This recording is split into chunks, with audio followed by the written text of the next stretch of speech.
ભગવાન જગદીશજીની 144મી રથયાત્રાને લઈ તંત્ર સજ્જ, પાટણ જિલ્લા કલેક્ટરની અધ્યક્ષતામાં ઉચ્ચસ્તરીય સમીક્ષા બેઠક. રથયાત્રા રૂટ પર સુરક્ષા, સફાઈ અને સુવિધાઓ પર વિશેષ ભાર, પાટણ જિલ્લા કલેક્ટરે આપ્યા જરૂરી નિર્દેશો. રથયાત્રા શાંતિપૂર્ણ અને નિર્વિઘ્ને સંપન્ન થાય તે માટે તંત્રની વ્યાપક તૈયારી.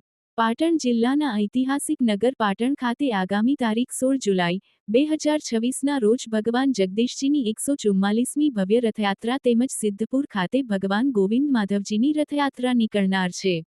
બંને રથયાત્રાઓ શાંતિપૂર્ણ, સુરક્ષિત અને સુચારુ રીતે સંપન્ન થાય તે માટે પાટણ જિલ્લા કલેક્ટર ડોક્ટર પ્રશાંત જીલુવાના અધ્યક્ષસ્થાને રથયાત્રા આયોજકો અને વિવિધ વિભાગોના અધિકારીઓ સાથે સમીક્ષા બેઠક યોજાઈ હતી. બેઠક દરમિયાન રથયાત્રાના સમગ્ર રૂટ પર કાયદો અને વ્યવસ્થા, સુરક્ષા અને સલામતીના પૂરતા બંદોબસ્ત ઉપરાંત આરોગ્ય સેવાઓ, ફાયર સેફટી, અવિરત વીજ પુરવઠો, વીજ તારોની સલામતી, ખુલ્લી ડીપીનું બેરિકેટિંગ, માર્ગોની મરામત, સફાઈ, વરસાદી પાણીના નિકાલની વ્યવસ્થા, રેતી કપચીના ઢગલાઓ દૂર કરવા, નડતરરૂપ જર્જરિત મકાનો, વૃક્ષો અને ડાળીઓ દૂર કરવા, સ્ટ્રીટ લાઇટ અને કેબલ રિપેરિંગ સહિતની કામગીરી સમયસર પૂર્ણ કરવા અંગે વિસ્તૃત ચર્ચા કરવામાં આવી હતી.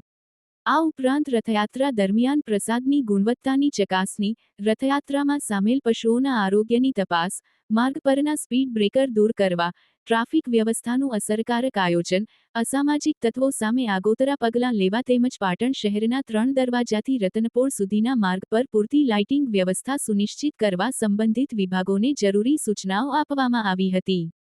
જિલ્લા કલેક્ટર ડોક્ટર પ્રશાંત જીલુવાએ તમામ વિભાગોને પરસ્પર સંકલન સાથે કામગીરી પૂર્ણ કરી રથયાત્રા દરમિયાન શ્રદ્ધાળુઓને કોઈપણ પ્રકારની અસુવિધા ન થાય તે માટે જરૂરી તમામ વ્યવસ્થાઓ સમયસર સુનિશ્ચિત કરવા સૂચના આપી હતી.